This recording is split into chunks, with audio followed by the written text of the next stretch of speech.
안녕하세요. 제덕권 주식분석입니다. 자, 오늘 시장은 하루 종일 좀 다이나믹한 모습을 보였습니다. 좀 지루하지 않은 모습이었는데 정말 살떨리는 하루가 아니었나 생각해 봅니다. 특히나 차바이오텍 같은 경우에는 진짜 거의 요단강 거의 건널 뻔 했습니다. 근데 진짜로 오늘 장 막판까지 지켜보시는 분들 많으셨을 텐데 아주 축하드린다는 말씀드리고요. 바이오 업계 전체적으로도 아주 다행이었다 이렇게 말씀드릴 수 있겠습니다.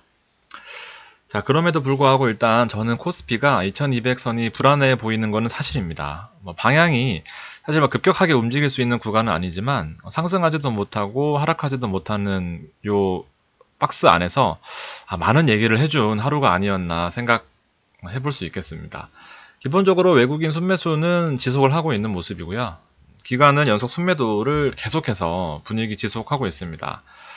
자, 그러면서 환율이 어저께 또 마침 제가 환율 얘기는 거의 박스권 상단에서 부딪히고 내려온다라고 계속 말씀을 드리는데 어저께는 왠지 또 뚫고 올라갈 수도 있다 이렇게 말씀을 드렸는데 6개월 만에 처음으로 1140원을 돌파했습니다. 물론 우리나라의 펀더멘탈이 급격하게 변동이 있었던 거는 아니지만 정말 어이없게 노르웨이의 국부펀드에서 한국을 비롯한 신흥국들을 매도한다 이런 뉴스가 나오면서 환율이 그냥 허망할 정도로 고점을 쉽게 내주고 있는 그런 모습을 보였습니다. 또 괜히 또 불안하죠. 이렇게 되면 1140원까지 돌파했는데 이렇게 된다는 것은 여기 보시면 뒤에 나옵니다. 예상대로 화학업종이 강세를 보였고요. 우리 어저께 말씀드렸던 그 큰 틀은 사실 크게 빗나가지는 않은 것 같습니다. 화학업종이 전반적으로 강세를 보이면서 자동차 업종도 마찬가지로 강세였고 그동안 전통적으로 크게 영향을 받지 못하던 업종들이 외국인의 매수에 의해서 좀 강한 모습을 보여주고 있었습니다. 우리나라 제외하고는 국제 유가도 배럴당 63달러까지 올라가면서 결과적으로는 우리만 또 약간 불안한 모습을 보이는 것은 사실이다.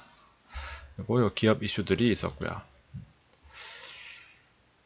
한국은 일단 글로벌 증시 펀더멘탈을 눈으로 확인할 수 있는 한 주는 제가 바꾸려다가 아직 안 바꿨습니다. 이번 주에도 중요한 지표들이 있고 수요일에 ECB 회의 그다음에 FOMC의 그 의사록도 공개되는 부분들이 있어서 크게 바뀌지는 않을 것 같습니다. 다 좋은데 한국은 이제 물음표라는 내용.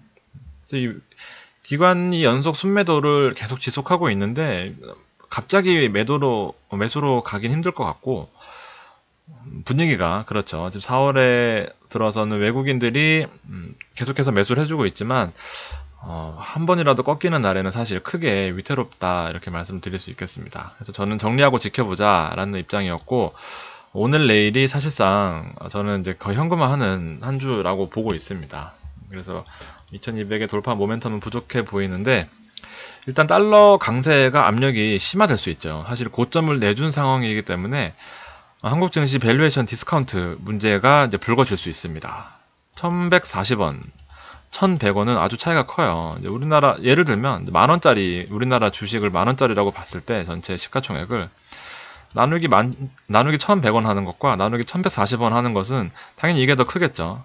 그래서 우리나라의 증시 자체가, 이제 값이 싸졌다. 이렇게 해서, 기관과 외국인들이 같이 이제 팔고 나가는. 그리고 어차피 중국에도 계속 MSCI 그 추가 편입 때문에 한국 증시를 빨리 팔고 나가야 되는데, 또 트리거가 될 수 있다는 그런 가능성이 늘 존재한다. 이렇게 보셔야 되겠습니다. 2200까지 올려주었을 때 사실은 오른 종목들 위주로 좀 현금화하는 전략이 저는 좋을 것 같습니다. 저도 늘 찬티 입장이지만 기회를 주고 있는 느낌이 강하게 들고 있습니다. 왜냐하면 재료가 소멸돼 가고요. 한국은 특히나 재료가 소멸돼 가고 있는 부분, 그 다음에 실적 시즌이라는 부분. 이제 감사보고서 끝났다고 다가 아니잖아요. 이제 확인을 해야 되겠죠. 그렇습니다. 좀 웃기는 내용이 있어서 감사보고서가 재료가 되는 차바이오텍 아주 어처구니가 없는 상황이 아닐 수 없습니다. 바이오 업계가 얼마나 진짜 허상 이런 얘기 많지만 정말 오늘 웃긴 하루였습니다. 감사 보고서 나오느냐 안 나오느냐 거절이냐 한정이냐 가지고 하루 종일 이슈가 있었어요. 빈번한 회계 이슈와 변경, 그다음 시총 1조짜리 공룡 회사였기 때문에 그리고 차바이오텍의 계열사도 엄청 많아서 이 계열사가 또 투자하는 벤처회사, 뭐 또 벤처회사가 투자하는 또 바이오 회사 여러 가지 엮여 있어서 사실 뭐 왜 이제야 뭐 감사 보고서를 뭐 시간이 많이 끌렸냐 이런 얘기 하시지만 좀 제가 봐도 힘들 것 같긴 합니다. 그 내용들을 다 안진 회계법인이었는데 회계법인이 이제 그 외관법이 강화되면서 모든 걸 책임지고 심지어 뭐 구속까지 될 수 있는 이제 그래서 옛날 같이 뭐 좋은 게 좋은 거라는 뭐 그런 감사 보고서의 적정 뭐 그 한 문구가 옛날엔 좋은 게 좋은 거라고 좀 기업 봐주기 이런 것도 있었지만 지금은 회계법인 하나가 날아갈 수도 있고 심지어 구속까지 될 수 있는 아주 중요한 사안으로 바뀌었기 때문에 좀 더 꼼꼼하게 체크하는 그런 모습인 것 같습니다. 그래서 뭐 이런 2월 달에 찌라시가 있었죠. 상장 실질 심사 가능성에 대한 찌라시가 있어서 뭐 휘청거렸습니다. 뭐 올라갔다가 내려갔다가 난리도 아니었어요. 그래서 뭐 실적 변동이 30% 이상이면 뭐 실적을 발표해야 되는데 실적을 3월 말로 이제 내겠다 해서 문제가 있을 수 있다. 그래서 상장 실질 심사 대상이 될 수 있다는 찌라시가 있었는데 결과적으로는 사실이었어요. 아주 웃긴 내용이었습니다. 그래서 2월 달에 30억대 흑자로 이제 또 야매 보고서를 내면서 관리 종목 해제가 됐었는데 결과적으로 적자로 정정 공시를 했고 감사 보고서 제출 안 하고 3월까지 미제출했다가 연기하고 또 마지막 날 또 오늘 4월 8일 마지막 날 5시 뭐 55분쯤 나온 것 같아요. 오늘까지 안 내면 이제 뭐 바로 뭐 관리 종목 들어가니까. 그래서 극적으로 적정이 나오면서 아주 게시판 같은데 난리가 난 것 같습니다. 내일부터 점상 간다. 뭐 28,000원짜리가 감사보고서 이슈 때문에 2만원이 됐으니 뭐 2번, 3번 간다 이런 얘기 나왔는데 뭐 갈 수도 있을 것 같고요. 제 생각에도 시간 외에 20만 주 정도 쌓이면서 상한가로 올라갔습니다. 재밌는 회사예요. 그래서 전문가들은 이렇게 해석을 한다고 합니다. 바이오와 금융이 성장해 나가는 성장통이다. 아주 좋은 말인데 의문입니다. 뭐 회계 이슈로는 늘 이렇게 영향을 받을 수가 없어요. 받을 수밖에 없어요. 셀트리온도 마찬가지고요. 그렇지만 셀트리온은 이제 그 회계 이슈를 한꺼풀 벗겨낸 이제 그 위치고 차바이오텍도 이제 그 회계 이슈를 벗어냈으니까 부담을 벗어냈으니까 다음 주부터는 내일부터는 좀 바이오가 전반적으로 분위기는 좀 개선될 것 같다 이런 생각은 하고 있습니다. 그리고 한진칼도 이슈가 있었죠. 차바이오텍 같은 경우에 사실은 뭐 차트상으로는 나쁘지 않은 모습이었어요. 워낙 좀 변동이 컸고 천장형 지붕에서 사기는 힘들었지만 바닥 다져주면서 개인들이 많이 샀던 종목입니다. 그래서 개인들이 아주 좋아하는 종목 중에 하나고요. 또 관리 종목 해제되면서 분위기를 또 탔었기 때문에 아마 많이 가지고 계시고 많이 물리셨고 그랬을 겁니다. 또 기가 막히게 200에선에서 또 좀 지지받는 모습이고 상한가로 끝났기 때문에 시간 외에서 한 뭐 2만 한 요 정도에서 시작해서 앞으로 어떻게 될지 또 재미있는 또 모습을 보여줄 것 같습니다. 단타로도 괜찮을 것 같고요. 한진칼은 또 오늘 엄청난 거래량을 보여주면서 아주 하루 종일 움직였었어요. 아무래도 조양호 회장 지분 때문에 또 경영권 승계 과정에서 지분이 부족한 부분이 있어서 장내 매수할 것이다. 이런 내용. 돌아가셔서 뭐 기업이 좋아질 것 같아서 올라간 건 아니고요. 경영권 승계 문제 때문에 장내 매수를 할 것이라는 기대감이 많이 반영이 된 것 같습니다. 워낙 지분이 부족해서 그런 내용이 있었습니다. 뭐 앞으로도 계속해서 호재성 이슈가 많이 나올 수 있을 것 같습니다. 정리된 게 없어요. 이런 불확실성 때문에 계속 올라가는 거니까. 한번 지켜보도록 하겠습니다. 자, 어저께 정리했던 내용들을 간단하게 다시 짚어보도록 하겠습니다. 자, 어쨌든 경기 둔화에 대한 우려는 완화가 됐어요. 4월 달에. 왜냐하면 G2가 워낙 탄탄하게 달려주고 있는 모습이라서. 그래서 뭐 전반적인 분위기는 좋지만 우리나라는 다르다. 우리나라는 이 G2와 같지 않다라는 내용을 어저께 이제 말씀을 드렸고요. 삼성전자가 일단 실적 쇼크, LG전자도 오늘 쇼크 나올 겁니다. 그래서 한국 증시를 2200으로 이끈 것은 우리나라가 좋아서가 아니라 그동안 G2 때문에 못 올랐지만 결과적으로는 G2 때문에 2200을 간 겁니다. 2222예요. G2 때문에 2200을 간 겁니다. 그래서 G2가 깨진다면 투2가 깨질 수밖에 없는 이런 웃긴 얘기가 있었어요. 그래서 한국 자체의 펀더멘탈은 뭐 경기 선행지수가 반등을 했지만 이제 경기 선행지수는 심리 지표이며 실물 지표는 이제 시작이다 라는 아주 정말 좋은 문구입니다. 썼지만 그래서 이제 실적 확인되는 부분이 디스플레이 쪽이 업황이 좋아질 거다. 그리고 외국인들이 좋아하는 업종이었기 때문에 오늘 장도 LG 디스플레이만 올라갔어요. 아주 좋은 흐름이 아닐 수 없습니다. 호텔 레저도 마찬가지고요. 호텔 신라도 10만원을 가볍게 뚫고 올라갔었다가 내려왔긴 하지만 업종이 실적이 뒷받침되는 업종이 많지가 않아서 눈에 확 띄는 모습입니다. 그래서 아주 큰 어느 서프라이즈가 나올 거라는 호텔신라 오늘 찌라시도 있었고요. LG 디스플레이는 뭐 이미 다 이제 뭐 공공연한 사실로 실적이 좋아질 것 같다 뭐 이런 내용이 있으니까 사실 그 외의 업종들은 좀 조심을 해야 되지 않나 생각을 하고 실제로 제조업 지표는 이제 방향의 가이드 역할을 했었다. 중국 마찬가지고 중국이 요 PMI 지수가 올라오면서 급격한 상승세를 이루어냈고요. 미국은 계속해서 제조업 지수가 좋았었기 때문에 경기가 아주 예쁜 흐름으로 우상향하고 있는 모습. 그러나 독일은 달랐고 독일은 인위적으로 돈을 풀어서 경기를 부양하는 모습이었다. 이렇게까지 말씀을 드렸습니다. 그렇지만 한국은 다르다. 한국은 영업이익 전망치가 아주 형편없어요. 아주 형편없고 2분기나 돼서야 반등할 수 있는 뭐 그런 모습이기 때문에 좋게 본다면 지금이 현금화 되어 있을 때는 매수 시기, 아니라면은 일단 조심해야 될 시기. 이렇게 정리를 드렸습니다. G2 때문에 힘들었지만 G2 때문에 좋았었다. 감사하면서 이익 실현을 해야 된다. 여기까지 정리입니다. 이건 넘어갈게요. 어저께 말씀드렸던 부분이라서 증권과 반도체, 자동차 이 업종이 좋았던 것들이 계속해서 유지되고 있는 모습입니다. 화학도 마찬가지고요. 건설 요 업종만 올랐어요. 또 오늘 보시면 중국과 수출 업종에 포진되었다. 이제 인프라 관련된 업종들이 수혜를 받을 수밖에 없는 그런 구조적인 증시 상황으로 가고 있습니다. 좋은 정답지가 될지 아니면 아예 다 같이 데리고 올라갈지 이거는 지켜봐야 되겠지만 저는 전자에 가깝다 이렇게 판단을 하고 있습니다. 판단은 또 여러분들이 여러 자료나 공부하시면서 또 덧붙여서 이렇게 하시면 될 것 같고요. 중국은 오늘 보합세로 끝났습니다. 조금 경계를 할 수도 있다라고 판단이 되지만 그래도 뭐 하루니까 일일비하지는 않을 거고요. 일단 4월 이후의 흐름은 나쁘지 않다. 기본적으로 우상향하고 있는 모습 잘 지켜보면서 잘 대응을 해야 될 것 같습니다. 나쁘지는 않아요. 분위기 자체가. 달러가 문제고요. 어저께 달러 고점에서 올라간다는 부분 저 깜짝 놀랐어요. 그래서 저도 이 내용이 차익 실현 욕구를 불러일으킬 것 같은데 한번 우리나라 팔고 나간다는 거죠. 달러가 이렇게 급등하면서 우리나라의 그 밸류에이션에 대한 디스카운트 부분을 분명히 생각 안 할 수가 없습니다.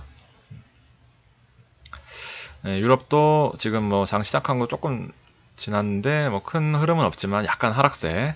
미국도 마찬가지로 약간 하락세. 이렇게 실시간으로 움직이고 있습니다. 현재는 8시 정도고요.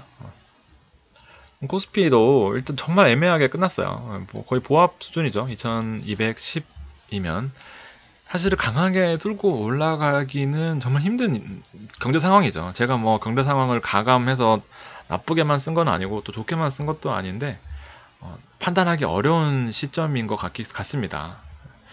그래서 2210에 마감을 했고 선물 차트를 보면 조금 약간 힌트를 얻을 수 있다 이렇게 볼 수도 있겠지만 그렇다고 이게 정답은 아니니까 현물보다 선물이 조금 더 빨리 또 민감하게 움직이니까 오늘 선물은 하락을 하면서 끝났어요. 0.16%긴 하지만 일단 선물은 하락을 했고 또 지켜봐야 되겠습니다. 고점이거든요. 어쨌든 이 기술적으로 고점 부근에 있다는 건 늘 염두에 두셔야 될 것 같고 왜냐하면 이 현물과 선물의 지수 흐름은 거의 동일하게 움직일 수밖에 없는 또 구조적인 문제를 가지고 있죠. 그래서 가이드 역할을 해줄 수 있을 것 같다라고 보는 게 제 입장입니다. 코스닥도 보합으로 끝났어요. 강보합이라고 하죠. 종목을 정말 잘 골라야 되는 또 어려운 또 숙제를 해결해야 되는 우리의 숙명입니다. 그래도 다행인 것은 이 업종별 이 포트를 보면 조금 그래도 힌트가 보인다라고 해석할 수 있을 것 같아요. 예. 일단 전기전자 업종은 외국인이 뭐 그냥 묻지마 매수 수준입니다. 지금 4일째, 5일째 거의 전기전자 업종을 쓸어 담고 있고, 이제 개인들이 불안하니까 일단 좀 덜 팔면서 약간 눈치를 보고 있는 듯한 그런 모습이고요.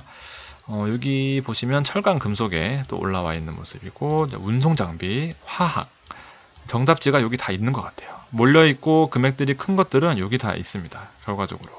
다 인프라 관련된 거, IT 쪽 제외하고는 다 인프라 관련된 업종인 것 같고, 증권 쪽이나 은행 쪽은 사실 큰 뭐 포인트를 잡기는 어렵지만 약간은 수급적으로 또 제외가 되는 또 그런 타이밍이 아닌가 그렇게 생각을 할 수 있습니다. 건설업도 뭐 굳이 포인트를 잡자면 외국인이 매수인데 뭐 규모가 크지 않아서 미리 들어가 있는 전략도 괜찮을 것 같다라는 생각입니다.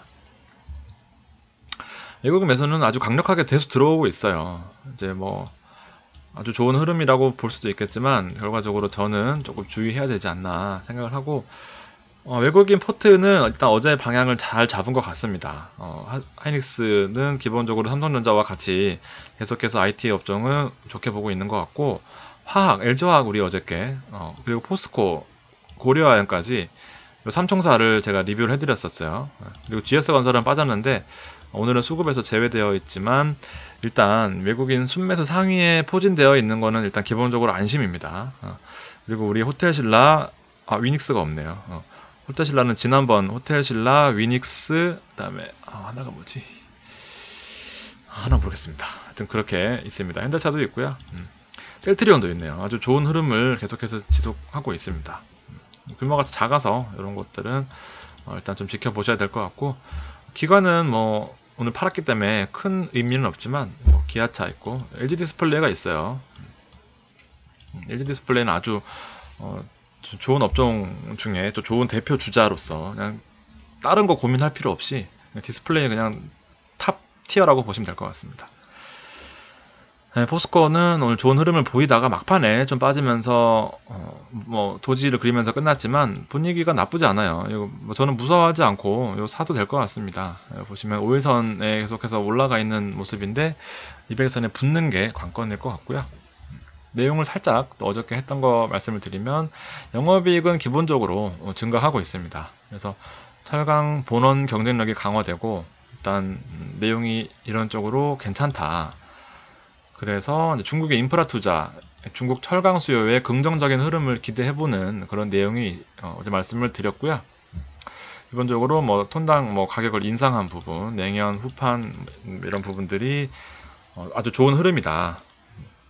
그리고 뭐 이건 아주 중요한 상식적으로 알아두시면 좋을 부분. 세계 최대 철강 소비국이고 건설업 호황시 수요 증가 막대한 영향을 가지고 있고, 양회에서 이제 말씀을 드렸죠. 양회에서 보존자산 인프라 뭐 이런 부분들을 늘리면서 경제 성장률에 대한 방법을 아주 제대로 표현하겠다, 이런 내용이 있었습니다. 그래서 철강, 이 포스코 철강에 가면 시멘트, 석재, 전력, 화학 다 같이 데리고 다니는 그런 습성이 있어서 업종을 잘 분석해 놓으면 분명히 도움이 됐을 것 같다라는 내용입니다. 그리고 LG화학도 오늘 아주 잘 짚은 것 같아요. 종목이 뭐 힌트를 얻어서 우리가 샀지만 일단 기본적으로 흐름이 나쁘지 않고 전고점 돌파를 목전에 앞두고 있지만 사실 크게 부담이 없는 것 같고, 요렇게 해도 한 4, 5% 정도의 여력은 있을 것 같습니다. 포트를 다 팔고 요거를 살 수 없다면 일부적으로라도 포트를 일단은 요런 힘든 시기에는 5개 이상으로 나누는 게 전 좋다고 생각합니다. 평소 장 좋을 때는 2-3개 사서 좀 강하게 수익을 얻어야 된다면 또 요런 힘든 장에는 포트를 좀 나누면은 정말 편해요. 진짜 심리적으로 그렇게 편할 수가 없습니다.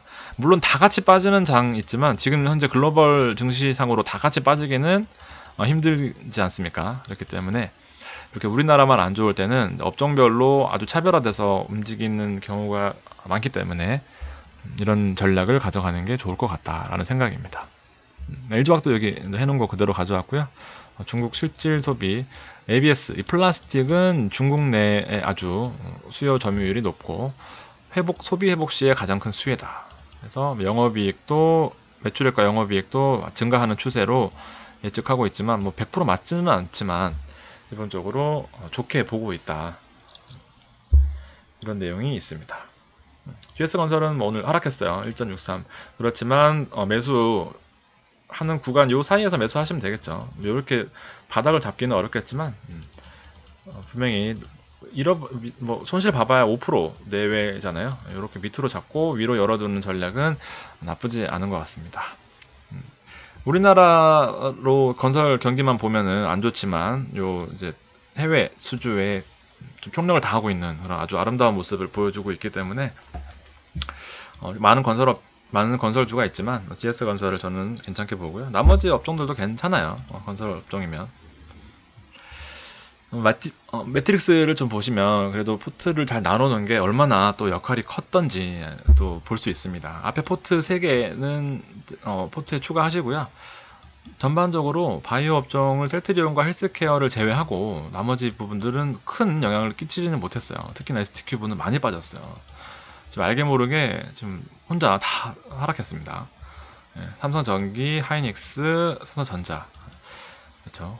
HLB, 바이로메드도 뭐 상승은 했지만 사실 뭐 거의 좀 미미한 부분이고 셀트리온은 아주 또 효자 종목 노릇을 하고 있습니다. 18만원, 19만원은 정말 1차, 2차는 진리인 것 같습니다. 1등 헬스케어도 제가 따로 요 두 개와 요 바이로메드, 신라제는 따로 한번 방송을 준비하고 있습니다. 우리 명성 TNS는 19만원, 19,000원대에서 계속 하고 있고 얘는 그냥 포트에 담아두면 될 것 같고요. 오늘 여기에는 없지만 YG 플러스도 많이 올라왔어요. YG 엔터테인먼트를 못 고르고 YG 플러스를 저는 골랐는데 일단은 YG 엔터테인먼트만 계속 올라가고 있지만 저는 뭐 괜찮다고 봅니다. YG 플러스도 관심 종목에서 잊혀진 게 아니기 때문에 잘 지켜보시고요. KB금융은 45,000원대. 일단 수급에서 지금 다른 쪽으로 몰려있는 거 보셨죠. 뭐 악재가 있어서 또 그런 건 아니고요.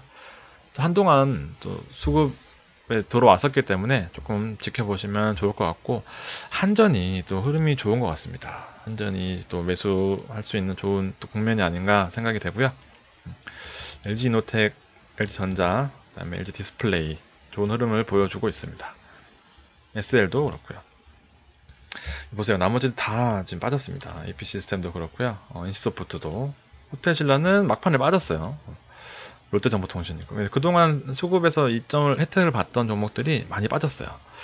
그리고 오늘 한 가지 특징적인 것들은 또 여기에 있죠. 이 포트가 얼마나 중요한지 우리 중국 얘기를 했었지만 사실은 또 인프라 쪽에 얘기를 했었지만 또 보면은 또 이런 부분들이 왜냐하면 지금은 또 중국에 한 타임 우리 쉬었었잖아요. 이때는 다 중국 주목할 때 우리는 중국을 안 봤었죠. 근데 지금은 또 기댈 언덕이 중국 쪽밖에는 없는 것 같습니다. 그래서 소비나 건설, 뭐 인프라 쪽 관련된 것도 물론 좋겠지만 여행주도 그렇고 화장품, 파라다이스도 오늘 아주 많이 올라왔다가 빠졌어요. 또 새로 신규 진입도 이런 거는 괜찮죠. 17,400원 바닥권이 있기 때문에 아주 나쁘지 않습니다. 이렇게 사시면은 사실은 폐가망신하고 이럴 일이 없어요. 요런 거 샀었다가 폐가망신하는 거죠. 이런 거. 근데 이런 것들은 절대 손해보지 않고도 잘 할 수 있습니다. 포트만 잘 짠다면요. 자, 마지막으로 신세계입니다. 저도 사실 뭐 크게 유망 종목이라고 보진 않지만 모 증권사 레포트에서 아주 강력하게 추천을 했어요. 중국 관련된 면세 관련된 그런 부분과 또 뭐더라. 아무튼 전혀 그 혜택을 받지 못하고 있는 아주 저평가된 종목이라면서 또 대서특필을 했습니다. 한번 지켜볼 만한 것 같아서 분위기 나쁘지 않잖아요. 21선에서 아주 예쁘게 또 자리를 잡고 있는 모습이 또 차트상으로도 마음에 들어서 가져왔습니다. 이런 거는 이제 또 지지선이 있기 때문에 나쁘지 않은 것 같아요. 대형주 좋아하시는 분들은 또 신세계 같은 것도 관심 가져보시면 괜찮지 않을까 해서 준비해봤습니다. 또 시간이 길었지만 좀 워낙 정리할 게 많아서 또 길어졌었습니다. 좋은 밤 되시고요. 내일 이 시간에 또 다시 찾아뵙겠습니다. 감사합니다.